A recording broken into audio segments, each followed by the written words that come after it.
నటసింహ నందమూరి బాలకృష్ణ హీరోగా ఊర్వశి రౌండేలా అలాగే బాబీ డిఎల్ లాంటి బాలీవుడ్ స్టార్ కలయికతో దర్శకుడు కొల్లి బాబీ తెరకెక్కిస్తున్న సాలీవుడ్ యాక్షన్ డ్రామాపై భారీ హైప్ నెలకొని ఉన్న సంగతి తెలిసిందే. ఇది బాలయ్య కెరీర్లోనే 109 సినిమాగా తెరకెక్కిస్తుండగా దీనిపై భారీ అంచనాలు నెలకొని ఉన్నాయి. అయితే పాన్ ఇండియా లెవెల్లో ఈ సినిమాను ప్లాన్ చేస్తుండగా ఈ సినిమా నుంచి ఒక కొత్త అప్డేట్ను అభిమానులు గత కొన్నాళ్ళ నుంచి ఆశిస్తున్నారు. ఆంధ్రప్రదేశ్లో ఎన్నికలు పూర్తయిపోయి ఎన్నికల ఫలితాల కోసం అందరూ ఎదురు చూస్తున్నారు.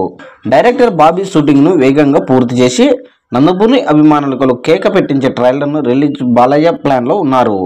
ఈ సినిమాకి నెవర్ అనే టైటిల్ను పరిశీలిస్తున్నట్లు సమాచారం. ఈ టైటిల్పై మీ అభిప్రాయాన్ని కామెంట్ రూపంలో కూడా తెలియజేయండి.